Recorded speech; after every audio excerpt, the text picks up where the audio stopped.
Hello, everyone. Welcome back. Good to see you. I hope you're having a good day right now. I just wanted to do a quick. Honestly, I wasn't even planning on doing a stream. I was listening to a podcast and I started writing some stuff down because it was pissing me off. And really, it was some stuff I'd been thinking about. And so I was like, I ended up, my notes that I was jotting down ended up being like 2 pages, and I'm like, screw it, I'm not gonna sit here and transcribe this whole thing. I'll just do a quick video about it. So this is probably gonna annoy people on the left and on the right, and I'm okay with that. There's a lot of stuff going on right now. There's, just to give you a brief kind of update on the front end, I'm trying to get back into doing more. I think I was feeling a little apathetic there for a while with all the coronavirus stuff, but I've started like writing more content and coming up with notes and stuff. So there is the big deal with Bernie and Joe Biden's live stream yesterday. I've got a lot of thoughts on that, particularly the fact that the Democratic Party has no identity anymore. The media is, ramping up how egregious they are nonstop. There was this press conference yesterday. It was one of the craziest press conferences that I think I've seen from this, since they've been doing these coronavirus task force updates. It kind of reminded me of, so here's a little bit of the cycle. Trump is, for whatever you think, you could love the guy, but you have to at least admit he's fairly petty. And so the media have no problem goading him, saying crap that's not true, being dishonest in their coverage, whatever, which they have been doing. That's pretty obvious. So he comes out at the beginning of his press conference yesterday and shows this whole video showing how, because the main criticism is you didn't act soon enough. If you'd have acted sooner, you'd save all these lives, which is always something anyone can say. Anyone can say, well, if only you, it's like the easiest form of Monday morning quarterbacking. It accomplishes nothing, but whatever, okay. And so he shows this video of like how kind of a little bit of the timeline of stuff that they did and when they did it and so on and so forth. And then the media lost their minds, and CNN, post like all of their chyrons were about how Trump is unhinged and has this unhinged press conference and all this other stuff about how he's more worried about defending what he did and saying that he wasn't treated fairly than anything else. And this is one of the reasons why you should follow me on Twitter. So I went to CNN's website, and they had this article that was about how Trump was completely off the rails in this press conference and all this other stuff, and about how he was just trying to show this timeline of how he reacted like early to it. And at the same time, CNN uploaded another article about, here's all of our coverage from the early stages of the coronavirus. In other words, they're like, how dare he come out and give all this propaganda about how early he acted. Oh, and by the way, here's how early we were covering it too. Like, they did the same thing. It's one of the craziest things. I'm like, you can't make this up. Like, both these articles back to back. So CNN did the same thing that they were accusing him of. It's top-notch trollery, don't get me wrong, but it's also why no one trusts these people. So the left and CNN, some of that mainstream stuff, they're doing kind of what they've always been doing, and I have a whole nother thing that I want to talk about at some other point about why we should not be so numb to that right now in this moment. Like, yeah, CNN dishonestly covering Trump is something we should be used to, and some of the divisive stuff, but this is the wrong time to kind of numb yourself to that. Like, we should say, why is that persisting in this time right now?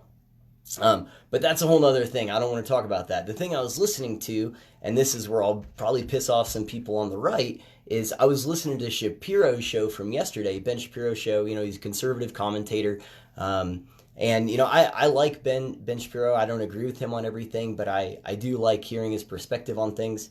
And I was listening to it, and he was echoing some things that I've heard him saying and other conservatives saying for the last couple weeks, and it's really frustrating, and it's counterproductive. And so that's kind of what I want to talk about right now, and that's what I was like transcribing this. I'm like, this is crazy. Like, it's like Ben Shapiro having a panic attack in every single one of his shows for the last like 2 weeks. And so here, I'm going to kind of read to you some of what I transcribed before I just stopped. I'm like, okay, I'm not going to transcribe 15 minutes of the Ben Shapiro show. And to kind of give you a sense of what I'm talking about and why I think this is counterproductive, okay? And I'll give you my take on it. Again, you can agree, disagree, whatever. My headphones are falling out. I'm going to grab my hat here really fast. It's a duct tape production, guys. You know what you signed up for. Okay.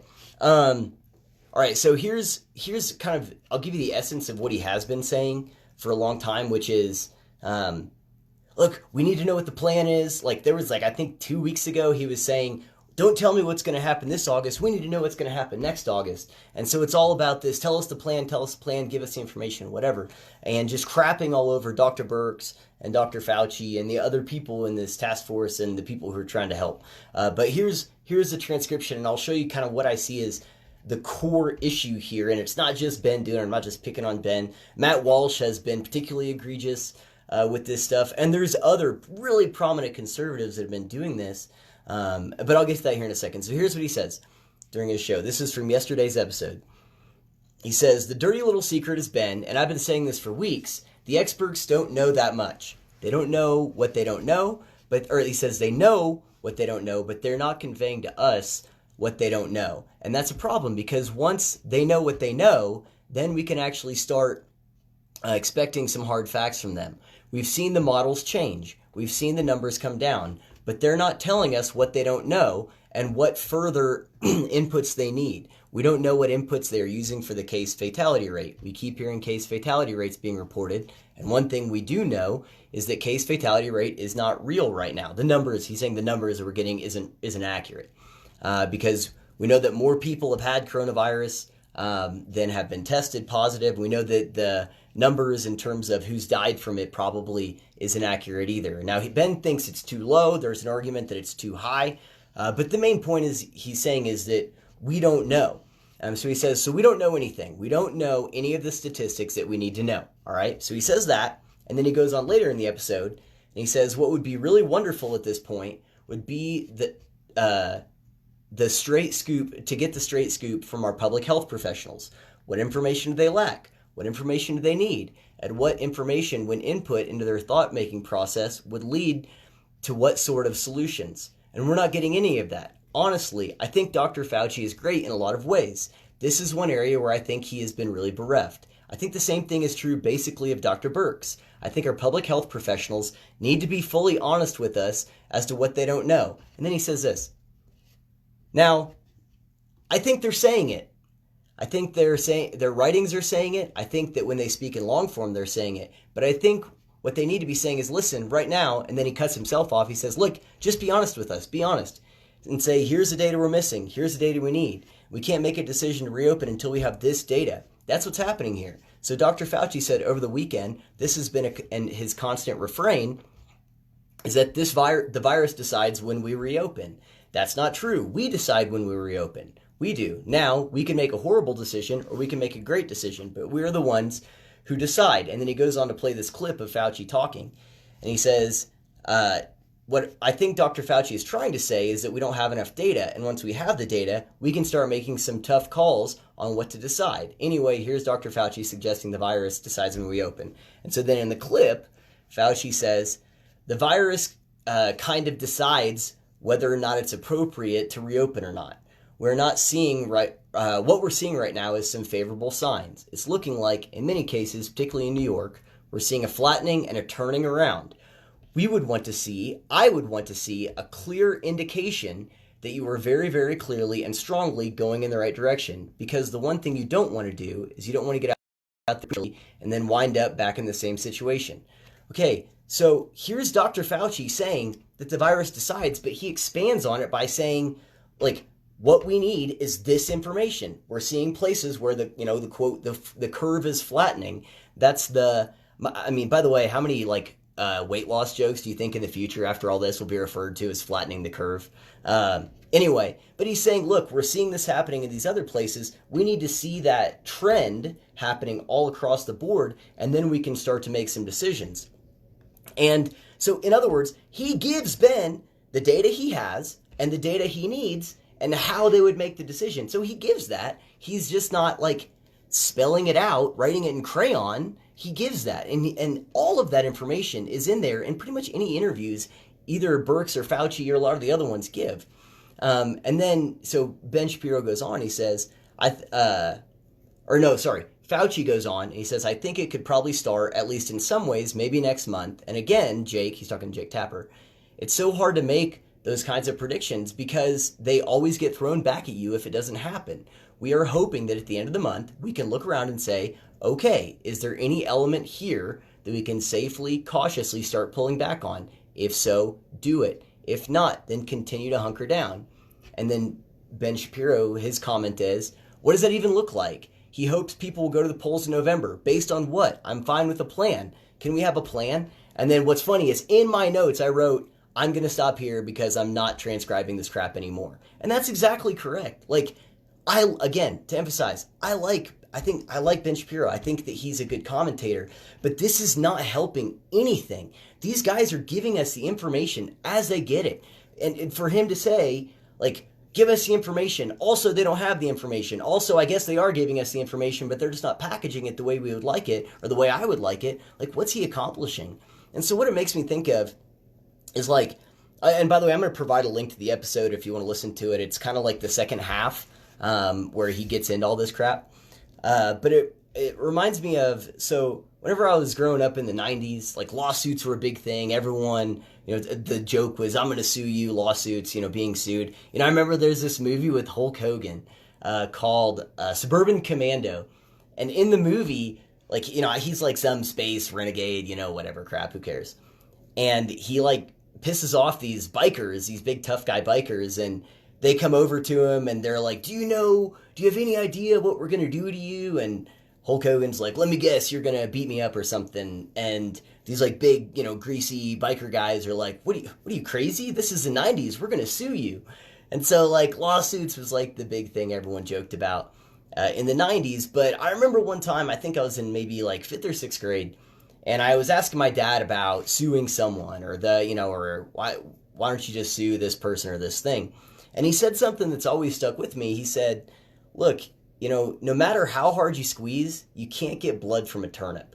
And the point is that sometimes what you want just isn't there. No matter how bad you want it, no matter how bad you kick and scream, no matter how bad, like, you intensely desire for that thing, it's not there. You can't get blood from a turnip. And what we've been seeing for the last weeks from a lot of these really, really popular conservative commentators is them every day going out there on their various podcasts and just squeezing that turnip and just trying to get blood from the turnip and saying, give us a plan, give us the information, give us this, give us that. And it's like, these people can't tell us what they don't know. And you can also do addition by subtraction, right? So if they say, look, here's what we do know, well then definitionally anything that, and we're telling you everything we know.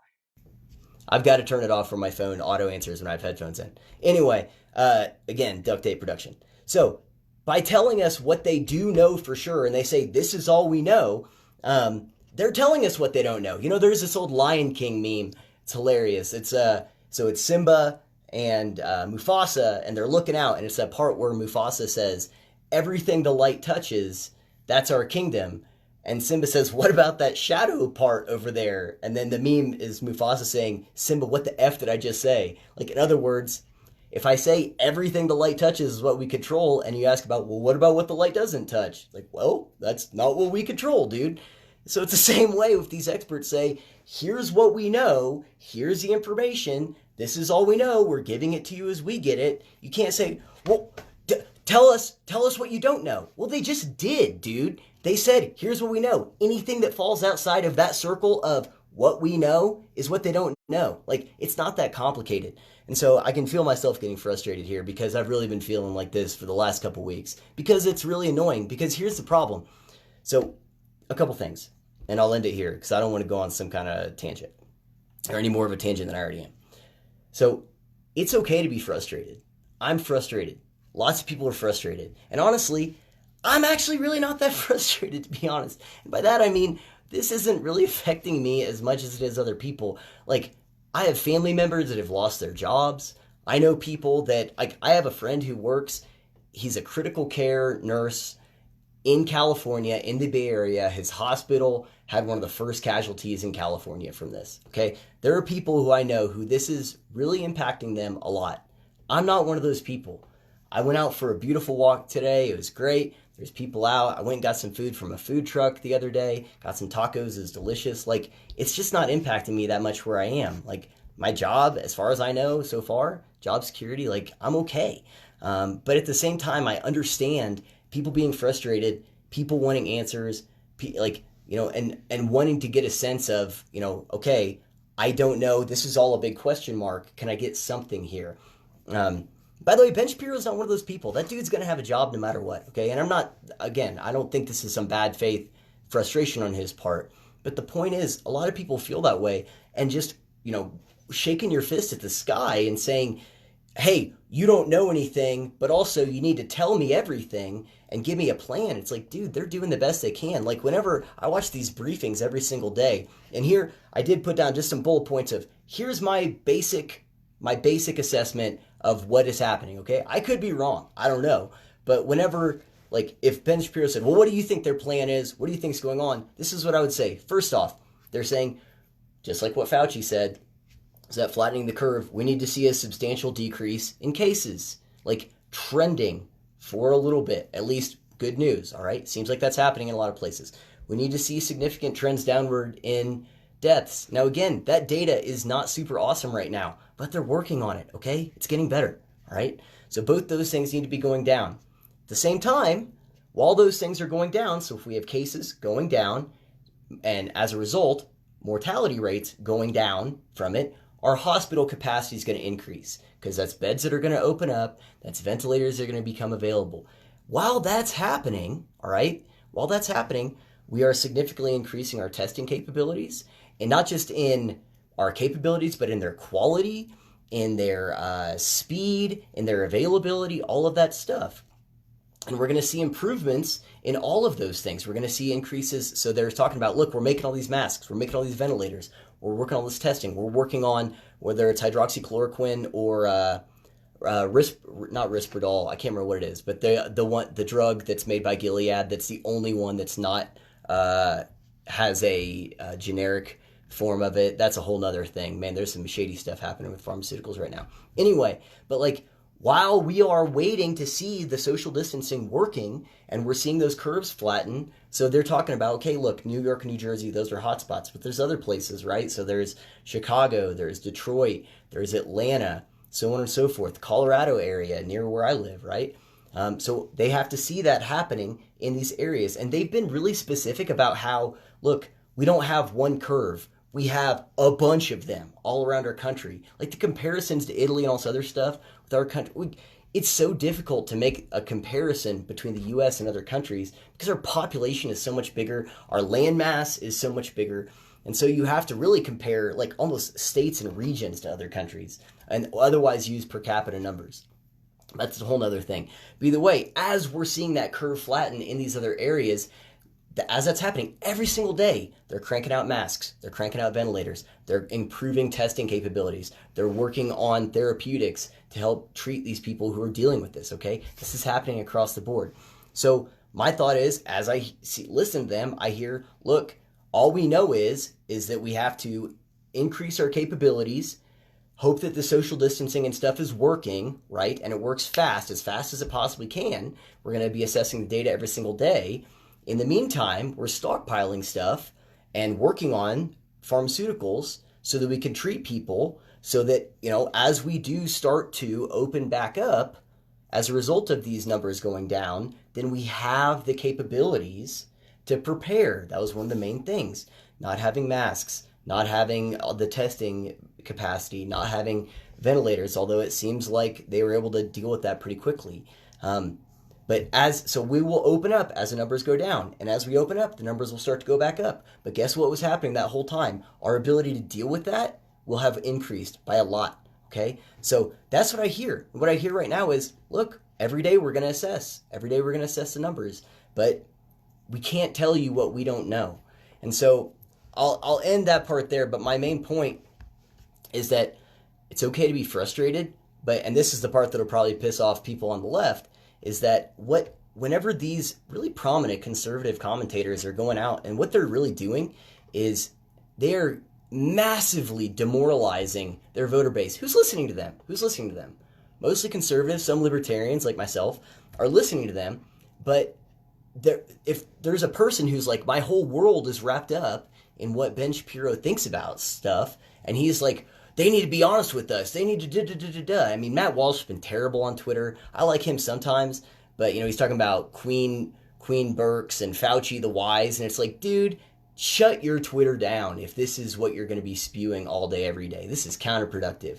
But who's listening to those people? Lots of conservatives. And so the experts that they're crapping all over, who are they standing next to? They're standing next to Trump and Pence up there, and Trump and Pence are saying, these guys are working really hard. These are the people they're doing their best. I mean, and by the way, I believe that. I think that Fauci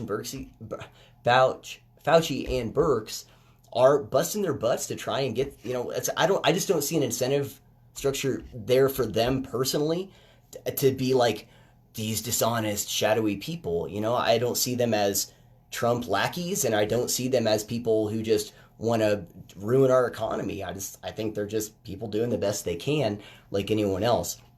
And so whenever these conservative hosts and pundits are pointing to them and saying they need to be honest and they need to, oh, it's Fauci the Wise and they don't care about the economy and they just need to give us answers, even though they are giving us answers, but they don't know anything, but they need to tell us everything. Like, what are they doing, man? They're demoralizing the voter base on the right.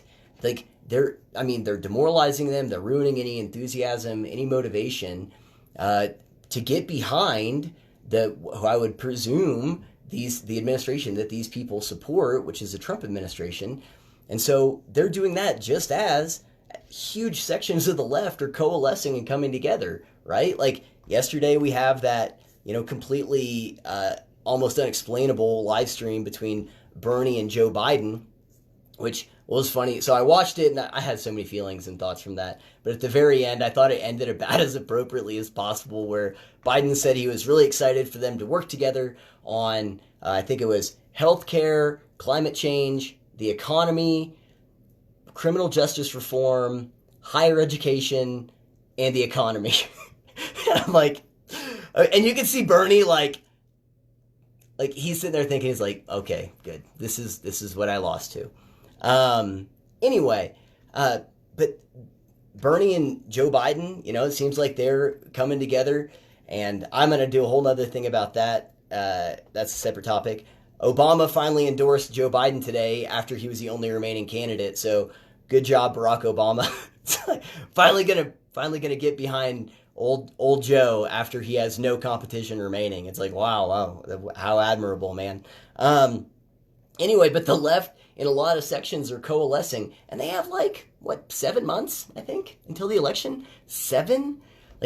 If the left, which has been wildly fractured for the last several years, is going to actually start coalescing for the next 7 months, just as all these people, again, I don't think Shapiro and Walsh, Jeremy Boring, all these other people realize what they're doing, but at the same time as they are demoralizing and sucking all enthusiasm out of the voter base on the right, then they're going to get shellacked. The Republicans are going to lose big in November. So if you think that election matters, which I do, by the way, then it's really stupid to just spew crap that's going to it's okay to be honest. I'm not saying don't criticize, but make the criticisms rational. Don't just sit there and squeeze turnips trying to get some blood to come out. If it's like, hey, look, we'll know when they know. And if you don't have anything to say other than that, then don't say anything. I think that's one of the first things I said about the coronavirus stuff is I said, if you don't know, keep that opinion to yourself, man. If you don't know, or at least say, I don't know, so I'm not really going to talk about it. So anyway, that's my thought on that.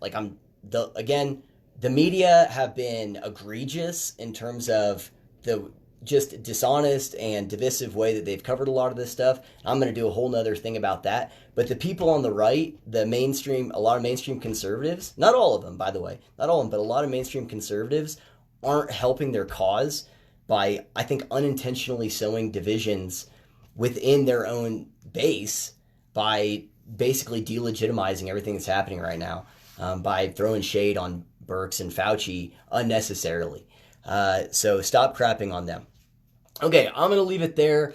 There's a lot of stuff that's going to be coming up. I mean, what's funny is before a lot of this started, I had this whole thing I was working on going through Biden's platform about like, well, how moderate is he? And then he comes out yesterday and does that live stream with Bernie. He's like, yeah, Green New Deal. Yeah, $15 an hour minimum wage. Like all that, and just checks every box that Bernie has. And I'm like, well, there goes hours and hours and hours of research to show that I don't think Joe Biden is a moderate. He just came out and said it, that he's not. So anyway, but looking at what the implications of that are, I think is super interesting. I want to do some stuff about coping, just like with COVID-19 and how that's affecting people generally. There's this other part about like the thing that's really scaring me the most that whenever I sit down and get motivated to work on it, I do for about 10 minutes and then I get so incredibly overwhelmed and frustrated that I have to stop. But that's about how the social divisions right now are only like it's fraying, it's ripping way worse. Like this is the moment that you would expect things to get better because people have to come together, but it's not. And I think I know why that is. And I don't have an answer for it. So anyway, so there's that. I've got a piece I'm working on about how we've been self-quarantining for a long time. And so this is just a new and different version of that. And so we need to stop self-quarantining in another way, and not so much focus on this temporary thing. Because I think there's a lot bigger and tractable issue going on there. So all of that's going to be coming. I'm going to be putting that on my locals website. So if you missed last time, I got my site on locals.com. That's a platform that Dave Rubin and his team have created. It's really incredible. You can upload videos and podcasts and my written content. They're adding direct messaging and live streaming. It seriously is the coolest thing. So I'll put a link to that, but it's just returntoreason.locals.com.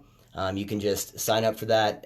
There's a way to donate, because it's meant for people who want to make money doing this, and I would like to do that, but I understand that, again, this is just duct tape production, so I'm not asking for anything. I just appreciate anyone that wants to come and check it out. So if this is the type of thing you're into, please go and check that out. Please follow me on Twitter. That's at My Mundane Mind. Subscribe to my YouTube channel. That's Return to Reason. And then all my podcasts also being uploaded to Spotify, SoundCloud, all those other places, at least as far as I know. I can definitely vouch for Spotify. I hope they're on Apple. I probably need to look into that. I think I've probably said that at the end of like 11 episodes at this point, and I never look into it. But I'm going to. I promise I'm going to. Anyway, that's it. I appreciate you checking it out. And again, I guess my final thought for you guys is like, we don't know anything, but it's not going to help. There's this verse in Matthew where Jesus says, who by worrying can add a single day to their life?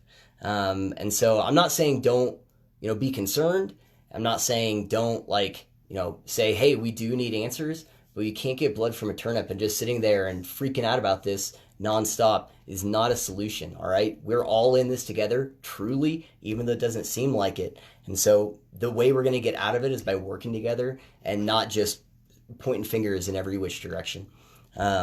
Anyway. All right. That's it. I will check you guys next time. Peace.